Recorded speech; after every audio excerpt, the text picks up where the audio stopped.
Olá, irmãos, irmãs, graça e paz, tudo bem com vocês? Espero que sim. Estamos hoje aqui fazendo um resumo da nossa escola dominical, fechando, que nós estamos falando sobre dons espirituais. Então hoje se encerra esse ciclo de uma maneira um pouco diferente, mas nós entendemos que estamos fazendo o melhor, fazendo o que seria melhor para toda a comunidade, para toda a igreja, para a nossa cidade. Então nós entendemos que hoje o melhor é a gente se encontrar dessa maneira, ainda que nas mídias sociais. Então eu creio que Deus vai nos abençoar da mesma maneira. Queria aproveitar esse momento também que nós vamos falar um pouquinho, compartilhar um pouquinho, de uma forma bem rápida da palavra de Deus, mas queria te incentivar, te encorajar a esse período de quarentena, esse período que estamos em casa, esse período que estamos um pouco afastados. Algumas empresas fecharam, outras não. Estamos limitando um pouco, né, na nossa cidade o contato uns com os outros, contato físico, para prevenção, né, dessa epidemia que está assolando a nossa nação, na verdade está assolando o mundo. Mas queria te incentivar, te encorajar nesse momento a você reunir sua família, você adorar o Senhor com a sua família, você a exaltar o Senhor com a sua família, você adorar o Senhor mesmo na tua casa, fazendo um culto, se entregando como oferta viva diante do Senhor. Queria que você te encorajar para que você fizesse isso nesse período, e você vai ver o quão grande vai ser o derramar de Deus sobre a tua casa, sobre a tua família. Você vai experimentar algo fantástico, porque a misericórdia de Deus, ela vai nos encontrar, ela vai nos achar, ela vai vir sobre nós. E essa experiência que você vai ter fantástica vai servir ainda mais de quando acabar esse momento, vai servir para que você possa vir à igreja num culto de quarta-feira, num culto de oração e falar assim: pastor, pastora, eu quero testemunhar sobre o que aconteceu lá em casa, eu quero falar sobre a experiência que eu tive, eu quero falar sobre os dons que Deus derramou sobre a minha vida, sobre a da minha esposa, dos meus filhos, do meu marido, você que é mulher. Então, assim, eu entendo que vai ser um momento de Deus para você poder criar um hábito, se caso ainda não tenha, do culto doméstico, do culto do lar, do culto da família. E você que tenha, vai servir do momento onde vai ser experiências sobrenaturais com Deus nesse momento. Nós sabemos que isso não substitui a você congregar, a reunião dos santos, não substitui você estar junto com a congregação, mas esse momento onde não vamos estar juntos não vai impedir de nós adorarmos ao Senhor, não vai nos impedir de glorificarmos ao Senhor. Não é o texto dessa noite, mas ontem no culto aqui em casa, Deus nos deu uma palavra e eu vou compartilhar com os irmãos nesse momento. Ainda não é o nosso texto, né? Nós vamos falar aqui sobre Coríntios, como nós já estávamos falando, mas só porque agora falando com os irmãos, eu me lembrei disso. Deus me deu uma palavra ontem aqui, revelou ao nosso coração a palavra ontem, quando estávamos aqui no nosso culto doméstico, onde Abacuque estava falando, né, com Deus. E a primeira coisa que Deus falou foi quando, em Abacuque 3, Abacuque falou assim: ouvi, Senhor, a tua palavra e temi. Aviva, ó Senhor, a tua palavra no meio dos anos, e no meio dos anos a torna conhecida. E na ira lembra da tua misericórdia. Uma coisa que Deus nos deu para compartilhar aqui em casa foi que nós somos fruto dessa oração. A palavra do Senhor vem sido avivada, ela vem sido pregada, ela vem isso de gerações a gerações e nos alcançou. Então, querido, o poder da palavra, ela é muito grande. O poder que tem quando a gente lança uma palavra, quando a gente fala alguma coisa, é muito grande. Aqui Abacuque, ele simplesmente falou: Senhor, eu ouvi a tua palavra e eu temi. Aviva, ó Senhor, a tua obra no meio dos anos, e no meio dos anos a torna conhecida. E na tua ira lembra da tua misericórdia. A palavra que foi lançada, a oração feita por Abacuque, fez com que chegasse a palavra de Deus até nós hoje. É resposta de uma oração que foi feita há muitos anos atrás. Primeira coisa que eu aprendo aqui com Abacuque é que nós temos que orar, nós temos que clamar, nós temos que confiar em Deus. E Ele vai responder o nosso clamor. A oração dele é respondida até nos dias de hoje. A obra do Senhor tem sido avivada no meio dos anos. Amém? Outra coisa tremenda foi que ele, na sua época, também não estava num dos melhores anos de sua vida. Já era um profeta já de idade quando escreveu isso. E ele escreveu um salmo lindo que não está no livro dos Salmos, mas que está no livro de Abacuque, mas que também é um salmo. E ele diz assim: porquanto ainda que a figueira não floresça, nem haja fruto na vide, o produto da oliveira minta, e os campos não produzam mantimento, as ovelhas da malhada sejam arrebatadas, e nos currais não haja vacas. Todavia eu me alegrarei no Senhor e exultarei o Deus da minha salvação.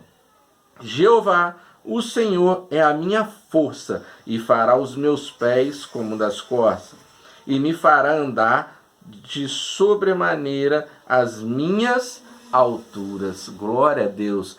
Querido, sabe o que Abacuque está expressando aqui? A Bíblia, ela tem algumas coisas que a gente precisa prestar muita atenção. Não é algo complicado, não é algo difícil.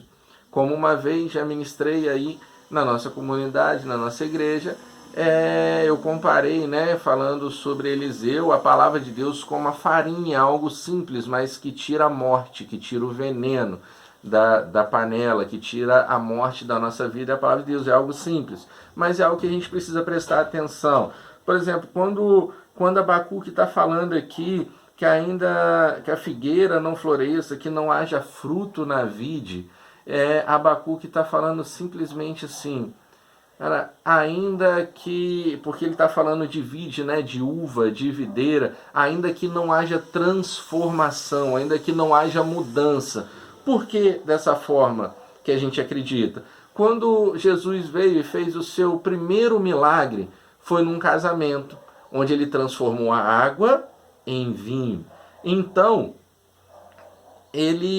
essa questão de transformação, ela vem daí. Então, o que? Ainda que não tenha transformação, ainda que não haja mudança, ainda que eu não veja as coisas ao meu redor mudar, Abacuque fala assim: todavia me alegrarei e exultarei no Deus da minha salvação. Querido, fica aí também para você que é casado, você que é casada. Casamento não é felicidade sempre, por isso que eu não considero tanto, apesar de não estar incorreto, mas falar que vinho na Bíblia significa só alegria. Não, ele estava num casamento e tinha acabado o vinho. Casamento não é alegria o tempo todo, não é só felicidade o tempo todo. Há o dia mau, há as pressões, existem coisas que vêm para tentar nos entristecer.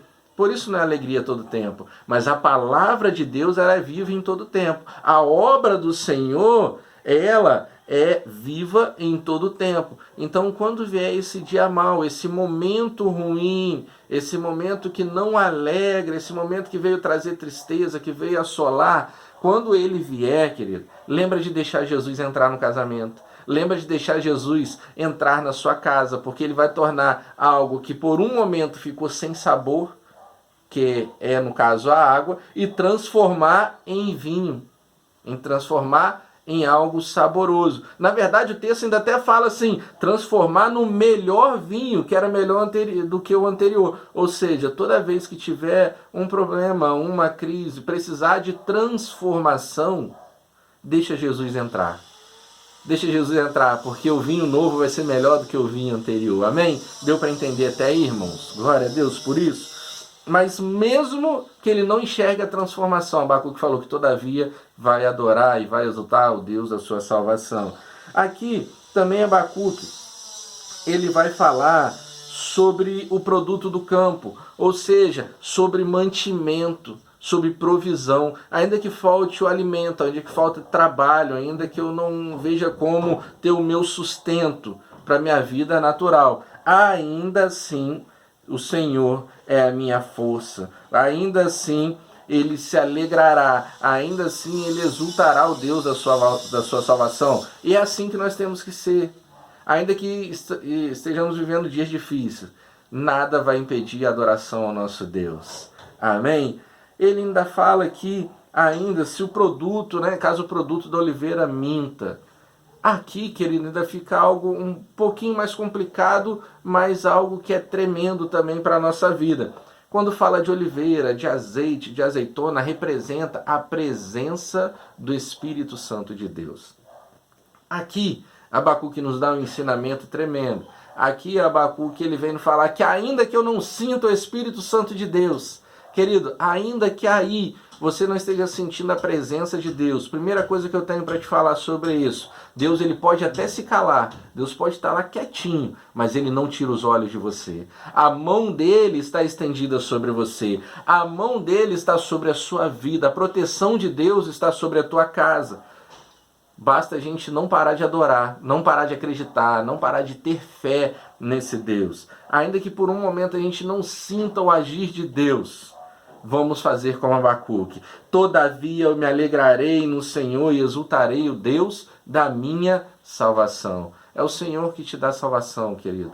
E por que eu estou compartilhando essa palavra antes da gente fazer o encerramento da nossa escola dominical, desse ciclo da escola ministerial de dons espirituais? Por que eu estou falando sobre isso? Porque nós estamos vivendo tempos difíceis.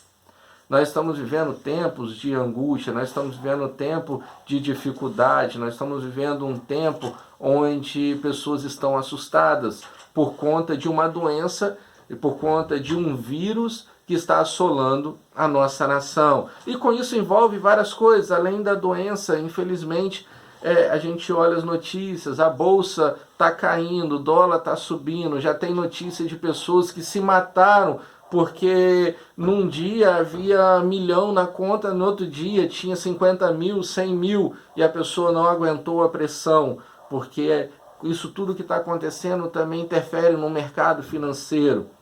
Só que talvez a pessoa ainda não tinha consciência desse texto, igual você e eu temos. A certeza que ainda que tudo ao nosso redor possa parecer contrário, todavia nós vamos nos alegrar e exultar o Deus da nossa salvação. Ele é o nosso Deus, é o nosso refúgio, é a nossa fortaleza, é a nossa esperança. E nesse momento nós temos que trazer à memória aquilo que nos dá esperança. O Senhor, quando esteve conosco nessa terra, ele falou assim, no mundo tereis aflições, mas tende bom ânimo, porque eu venci o mundo. Querido, e ele falou que nós iríamos fazer obras maiores, nós vamos vencer, nós vamos passar, nós vamos superar, nós vamos ir além. Mas como assim você fala isso para mim? Olha o versículo de número 19 que encerra esse salmo. Jeová, o Senhor, é a minha força, Deus é a tua força, Ele é a tua força. E fará dos meus pés como da corça, e me fará andar sobre as minhas alturas. Querido, corça não tem pé, tem pata.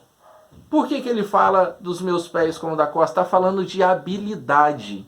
Deus vai te dar habilidade, Deus vai te dar sabedoria, Deus vai te dar entendimento de como passar por esse momento de quarentena. Deus vai te dar sabedoria do que fazer, de como administrar, do momento certo de voltar a cultuar na congregação, da comunidade se ajuntar, tiver o ajuntamento dos fiéis, dos santos, do Senhor. Deus vai nos dar essa sabedoria, querido. Creia nisso. Ele é Deus. Pode acontecer tudo ao redor contrário, mas ele continua sendo Deus e continua cuidando de nós. Ele vai te dar sabedoria de como passar por isso. Só uma coisa pra gente, mais uma coisa pra gente poder encerrar esse momento de experiência aqui que eu estou compartilhando com os irmãos que a gente teve aqui em casa ontem no nosso culto no lar. Deus ele também deu uma palavra, eu já tinha até encerrado, e Deus ele veio com uma revelação muito forte da presença dele. Deus me mostrava que o maior vírus da humanidade não é esse que está acontecendo agora. O maior vírus da humanidade não é o coronavírus.